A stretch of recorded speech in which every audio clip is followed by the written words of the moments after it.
Hello everyone, this is advocate उत्सव Sharma from target विधि और आज हम कंटिन्यू करने जा रहे हैं पुलिस एक्ट 1861 की सीरीज को।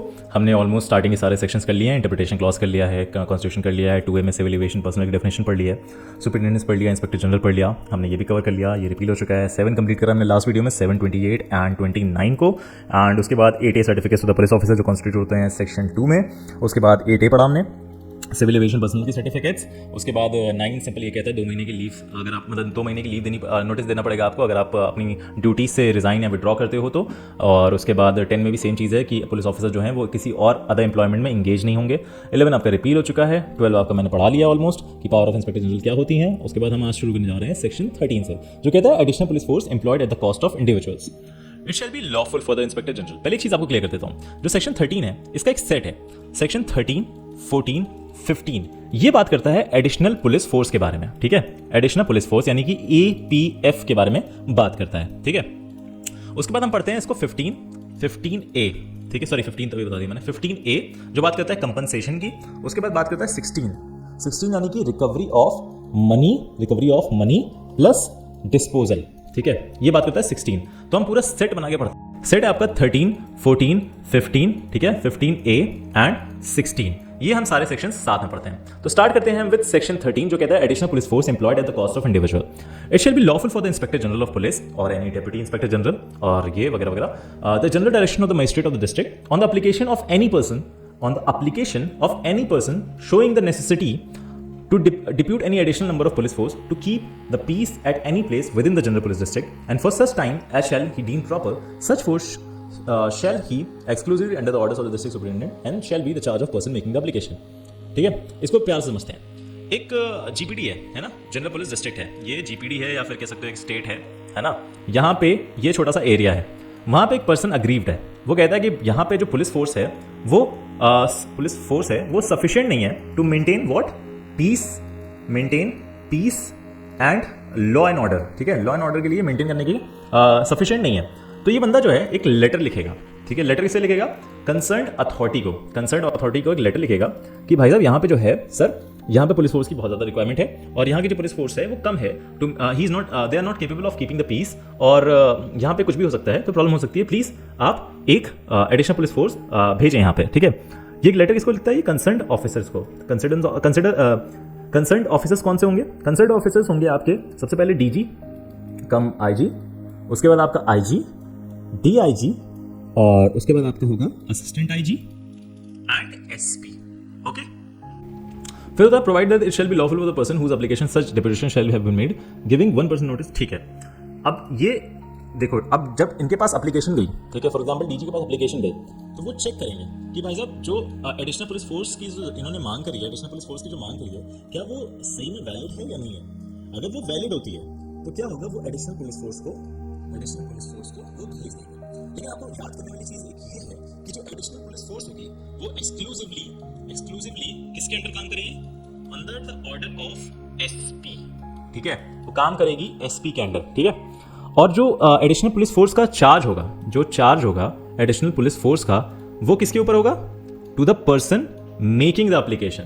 जिस बंदे ने एप्लीकेशन लगाई है एडिशनल पुलिस फोर्स की, वो इसका पैसा बेयर करेगा। ऑलराइट, और जो सेकंड पैराग्राफ में लिखा है कि अगर उसे ये विड्रॉ करना पड़ा, अगर विड्रॉ करना है जो एडिशनल पुलिस फोर्स उसने लगवाई है, अगर उसे विड्रॉ करना है तो उसे कंसर्न्ड ऑफिसर को 1 महीने की नोटिस देनी पड़ेगी, 1 महीने पहले की नोटिस देनी पड़ेगी कि सर काम हो गया है, अब प्लीज आप इन्हें हटा सकते हैं। ठीक है, he have to give 1 month notice to the authorities. ठीक है, बस इतना ही है सेक्शन 13, यानी कि एडिशनल पुलिस फोर्स की रिक्वायरमेंट होती है अगर किसी भी जनरल पुलिस डिस्ट्रिक्ट में बंदा वो करता है, एप्लीकेशन देता है, देन अगर कंसर्न्ड ऑफिसर देखता है कि हाँ इसकी सच में जरूरत हो रही है वहाँ पे to maintain the peace and to follow the law and order, तो वो एडिशनल पुलिस फोर्स लगाते हैं। जो एडिशनल पुलिस फोर्स होगा वो काम करेगा अंडर SP। ठीक है, और जो एडिशनल पुलिस फोर्स का जो कॉस्ट होगा, जो पैसा लगेगा, वो लगेगा किसके एप्लीकेशन पे? जिसने एप्लीकेशन लिखी है वो बेयर करेगा। ठीक है, एंड अगर हटाना हुआ तो 1 महीने का आपको नोटिस देना पड़ेगा in writing to the concerned authority या फिर जो कि होते हैं inspector general, deputy inspector general,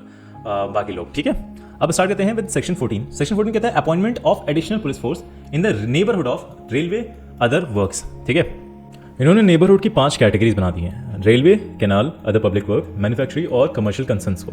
ठीक है, इनमें से कोई भी, for example railway, DG come IG को लेटर लिखेगा और अपॉइंट करने के लिए कहेगा किसे? एडिशनल पुलिस फोर्स को, ठीक है। बट एक चीज आपको याद रखने वाली है, डीजी कम आईजीबी अपॉइंट करेगा अगर एपीएफ को यानी एडिशनल पुलिस फोर्स को, तो उसे कंसेंट लेनी पड़ेगी किसकी, उसको कंसेंट लेनी पड़ेगी स्टेट गवर्नमेंट को। और ग्राउंड्स क्या होंगे, ग्राउंड्स आपको दिया हुआ है इसमें, ग्राउंड्स ये हैं कि नेसेसरी बाय द बिहेवियर और reasonable apprehension of the behaviour of the persons employed. अगर उन्हें लगता है कि यहाँ पे कोई दंगा फसाद हो सकता है तो उस ग्राउंड पर ये एडिशनल पुलिस फोर्स की मांग कर सकते हैं, ठीक है। और जो भी खर्चा होगा वो कौन देगा, जिसने एप्लीकेशन लिखी है, जिसको एडिशनल पुलिस फोर्स की रिक्वायरमेंट है, उनका जो हेड होगा वो अपने फंड से पैसा पे करेगा, किसका, एडिशनल पुलिस फोर्स का। That is it for section 14। अब आगे बढ़ते हैं सेक्शन 15 पर। सेक्शन 15 कहता है quartering of additional police force in the disturbed और dangerous districts. It shall be lawful for the state government by proclamation to be notified in the official gazette and in such other manner as the state government shall direct to declare that any area subject to its authority has been found to be in disturbed or dangerous state, or that from the conduct of inhabitants of such area or any class or section of them it is expedient to increase the number of police। ठीक है, inhabitants of such area, any class or section of them। inhabitants का मतलब होता है निवासी, वहाँ के रहने वाले लोग। Second point कहता है, it shall thereupon be lawful for the Inspector General of Police or other officer authorized by the state government in this behalf, with the sanction of the state government, to employ any police force in addition to ordinary fixed complement to be quartered in the area specified of such proclamation as aforesaid। एक GPD है, ठीक है, एक GPD है, एक general police district है, state है, ठीक है। वहाँ पे क्या हो रहा है, वहाँ पे उनको लगता है कि स्टेट गवर्नमेंट को लगता है कि जो ये डिस्ट्रिक्ट है, ठीक है, वो डेंजरस हो गया है या फिर डिस्टर्ब्ड हो गया है, ठीक है। तो वो एरिया को स्टेट गवर्नमेंट डिक्लेयर कर देगा एज अ डिस्टर्ब और डेंजरस एरिया, यानी कि विश्रुत या संकटपूर्ण जिले में अतिरिक्त पुलिस बल का रखना अनिवार्य हो गया है, जिसके कारण जो आपका स्टेट गवर्नमेंट है, जो आपका राज्य सरकार है, वो एक एडिशनल पुलिस फोर्स को वहां पे अपॉइंट करने के लिए ऑर्डर दे देगा, ठीक है। ये कैसे देखता है, by the conduct of the inhabitants, वहां के निवासियों को देखकर या फिर कोई उनका एक पर्टिकुलर क्लास है या सेक्शन ऑफ देम जो डिस्टर्बेंस फैला रहे हैं, ये सब देखकर स्टेट गवर्नमेंट ये आदेश कर देता है, ठीक है। आफ्टर द डिक्लेरेशन, ठीक है, जब ये डिक्लेरेशन हो जाता है तो डीजी कम आईजी, ठीक है, या अदर ऑफिसर जो भी ऑथराइज्ड हैं by state government to employ police force, वो एम्प्लॉय कर देते हैं, यानी कि वो डिप्लॉय कर देते हैं एडिशनल पुलिस फोर्स को, ठीक है। थर्ड पॉइंट आ जाते हैं। थर्ड पॉइंट कहता है कि ये जो भी subsection 5, the cost of such additional police force, the cost of such additional police force shall be home by the inhabitants of such area described in the proclamation। Fourth कहता है, the magistrate of the district after such inquiry as he may deem necessary shall apportion such cost among the inhabitants who are aforesaid liable to bear the same and who shall not have been exempted under the next succeeding subsection, such apportionment shall be made according to the magistrate judgment। ठीक है, ये कहता है कि जो खर्चा होगा, है ना, जो खर्चा होगा वो सब का सब इनहेबिटेंट्स देंगे। जो एडिशनल पुलिस फोर्स का खर्चा होगा वो सब के सब आपका इनहेबिटेंट्स देंगे। अब देखो इनहेबिटेंट्स होता क्या है, ये एक्सप्लेनेशन में यहाँ पे समझाया है कि इनहेबिटेंट्स क्या होता है। मैं से एक चार्ट बना के बताता हूँ। इनहेबिटेंट्स बेसिकली क्या होते हैं, पर्सन्स होते हैं जो वहाँ के निवासी होते हैं, और इसी की डेफिनेशन में, इस एक्ट में लैंड लॉर्ड्स भी होते हैं, यानी कि भूमि धारक, ठीक है। जो पर्सन्स होते हैं उसमें देयर एजेंट्स, यानी कि अपने अभिकर्ता या उनके सर्वेंट्स हो सकते हैं, ठीक है। उसके साथ जो ऑक्यूपाई करते हैं लैंड को, ठीक है, या होल्ड करते हैं, वो भी पर्सन्स की डेफिनेशन में आ जाते हैं, ठीक है। और जो लैंडलॉर्ड होते हैं उसमें भी क्या होते हैं, आपके एजेंट्स और सर्वेंट्स होते हैं, ठीक है। जो क्या करते हैं, एजेंट्स और सर्वेंट्स क्या करते हैं, लैंडलॉर्ड का कलेक्शन करते हैं, किसका, रेंट्स का। जो रेंट्स पे जो भातक संगीत करते हैं बेसिकली, उन्हें हम कलेक्टर्स भी कहते हैं, ठीक है। यहाँ तक आपको समझ में आ गया। ये सारा जो पैसा लगेगा एडिशनल पुलिस फोर्स का उस डिस्टर्ब एरिया में लगाने का, वो कौन पे करेगा, इनहेबिटेंट्स करेंगे। अब जो मजिस्ट्रेट है, यानी फोर्थ पॉइंट में ये कहता है जो मजिस्ट्रेट ऑफ द डिस्ट्रिक्ट है वो अपॉर्शन कर सकता है, अपॉर्शनमेंट कर सकता है, बेसिकली वो खर्चे का प्रभाजन कर सकता है, डिवीजन कर सकता है, कौन उसकी मतलब किसकी इतनी हैसियत है कि इतना पैसा वो दे सकता है, उस हिसाब से वो डिवीजन कर सकता है ताकि सब पे भार भी ना पड़े। और सेक्शन इसका पॉइंट नंबर 5 ये कहता है कि ये लॉफुल होगा स्टेट गवर्नमेंट के लिए by an order to exempt any person class of section of such inhabitants. अगर लगता है कि भाई ये बहुत ज्यादा गरीब है, बिलो द पॉवर्टी लाइन है, या फिर इसके पास बिल्कुल पैसा नहीं है, तो स्टेट गवर्नमेंट उसे छूट भी दे सकती है, ठीक है। 6 पॉइंट कहता है every proclamation issued in this section 1 of this section shell state the period for which it remain in force. ये प्रोक्लेमेशन कब तक रहेगी, ये कब बताएगा, ये पीरियड कौन डिसाइड करेगा, स्टेट गवर्नमेंट डिसाइड करेगी, ठीक है। बस इतना ही है सेक्शन में। उसके बाद हम आ जाते हैं कंपनसेशन के सेक्शन में, जो कि है 15A। 15A बात करता है कंपनसेशन की, awarding compensation to the sufferers from misconduct of inhabitants और persons interested in the land.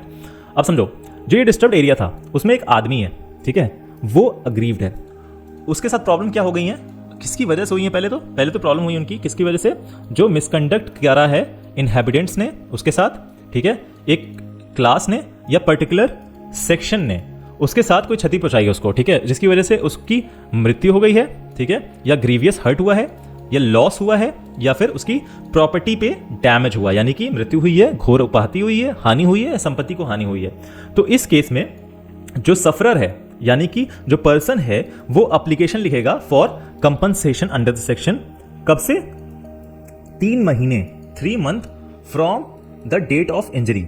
3 महीने के अंदर जो सफरर है वो 3 महीने के अंदर एप्लीकेशन लिखेगा टू डीएम और एसडीएम कि भाई मेरे साथ ये ऑफेंस हुआ है, मुझे कंपनसेशन दिलाया जाए, ठीक है। अब देखो क्या होता है, जो डीएम होता है सबसेक्शन 2 में ये कहा है कि जो डीएम होता है वो जब एप्लीकेशन रिसीव करेगा ना, एप्लीकेशन जब रिसीव करेगा, प्रतिकर का आवेदन जब प्राप्त करेगा, तो वो एक नेसेसरी वो करेगा, इंक्वायरी बैठाएगा, ठीक है। अब मैं इसको प्रोसेस समझाता हूँ। वो नेसेसरी क्या है? एक इंक्वायरी बैठाएगा, ठीक है। जब वो इंक्वायरी कर लेगा और ये डिक्लेयर करेगा कि हाँ जो ये भाई साहब हैं इनके साथ दिक्कत हुई है, ठीक है। तो अगर हम इसे 3 भाग में डिवाइड करें, 3 पार्ट्स में डिवाइड करें जो यहाँ पे दे रखे हैं, उनके सबसे पहला ये है कि पहले वो डिक्लेयर करेगा कि persons to whom injury is caused, किन किन लोगों को इंजरी कॉज हुई है, ठीक है।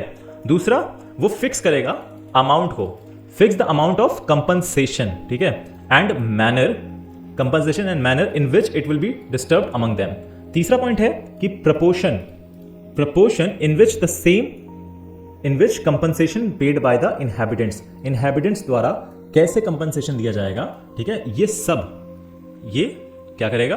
डिक्लेयर करेगा। डीएम कौन डिक्लेयर करेगा? डीएम डिक्लेयर करेगा, डीएम या फिर एसडीएम जो है ये डिक्लेयर करेगा।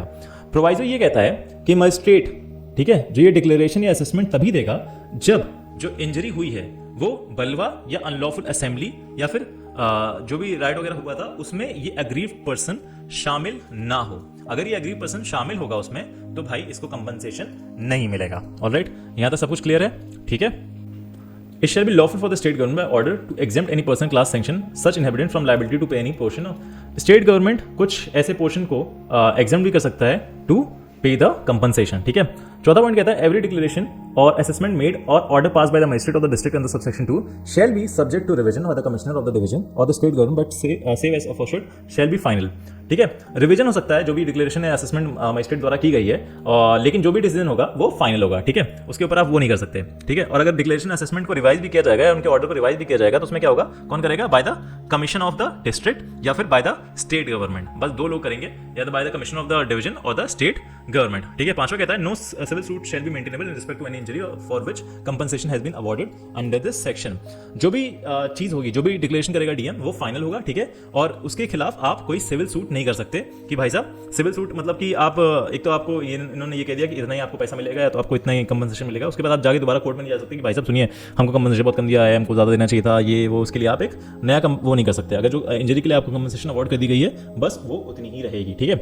उसके बाद एक्सप्लेनेशन में इनहैबिटेंट्स की बात करिए, इनहैबिटेंट्स की डेफिनेशन वही है जो कि हमें सेक्शन 15 में समझाई गई थी, ठीक है। सेक्शन 15 में जो एक्सप्लेन किया था मैंने वही कि एक पर्सन होता है और लैंडलॉर्ड होते हैं, 2 टाइप के इनहैबिटेंट्स कहा गया, मतलब निवासियों को 2 टाइप में डिवाइड किया गया, दैट इज इट फॉर 15। उसके बाद सेक्शन 16 आ जाता है। सेक्शन 16 क्या? Recovery of money payable under section 13, 14, 15, 15 है and disposal of the same when recovered. जैसा मैंने बोला था ये आपका रिकवरी और डिस्पोजल के बारे में बात करता है। All money payable under this section shall be recovered by magistrate of the DM in the manner provided by the section 386, 387 of the CPC 1882। ये बदल चुका है, अब तो और भी बदल चुके हैं। इसके हिसाब से जो अपना सीआरपीसी सॉरी नया वाला था वो था आपका सेक्शन 421 के अंडर हम रिकवर कर सकते थे by warrant of levy of fine या फिर दूसरा हम कर सकते थे by the suit in any competent court, ठीक है। मैं फिर समझाता हूँ।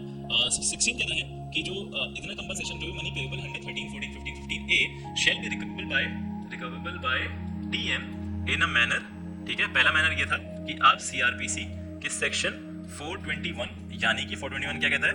Warrant for levy of fine, ठीक है। दूसरा आप क्या कर सकते हो? By suit in any competent court. इस द्वारा आप क्या कर सकते हो भाई साहब? रिकवरी ऑफ मनी कर सकते हो। डीजी कम आईजी जो अपॉइंट करेगा पुलिस फोर्स वो कंसर्न किसी रहेगी? स्टेट गवर्नमेंट की रहेगी, ठीक है। रिवाइज कर रहा हूं दोबारा से, ठीक है। किसकी कंसर्न रहेगी? स्टेट गवर्नमेंट की रहेगी। और कब तक रहेगी? जब तक कि एडिशनल पुलिस फोर्स की नेसेसिटी रहेगी वो तब तक रहेगी, ठीक है। उसके बाद जो पेमेंट होगी वो उनके अंडर जाएगी जिसने आपको कंट्रोल के लिए कहा है, कस्टडी के लिए कहा गया, ठीक है। मतलब कि जिसने आपको एप्लीकेशन लिखी थी वो, या तो अगर स्टेट गवर्नमेंट ने डायरेक्टली कह दिया तो वहाँ के इनहैबिटेंट्स होंगे उनसे पैसे लिया जाएगा, उनसे रिकवर किया जाएगा एडिशनल पुलिस फोर्स का खर्चा पानी, ठीक है। यहाँ तक था, 16 हमने कवर कर लिया। अब बात करते हैं हम सेक्शन 17 जो कहता है स्पेशल पुलिस फोर्स के बारे में। When it shall appear that any unlawful assembly or riot or disturbance of the peace has taken place, or may be reasonably apprehended that the police force ordinarily employed for preventing the peace is not sufficient for its prevention and for the protection of inhabitants and security of property. In the place where such unlawful assembly or riot or disturbance of the peace has occurred or apprehended, it shall be lawful for any police officer not below the rank of inspector to apply to the nearest magistrate to appoint as so many of the residents of the neighborhood as such police officers may require to act as special police officers for such time within such limit as he shall deem necessary, and the magistrate to whom such application is made shall, unless he sees cause to contrary, comply with the applications.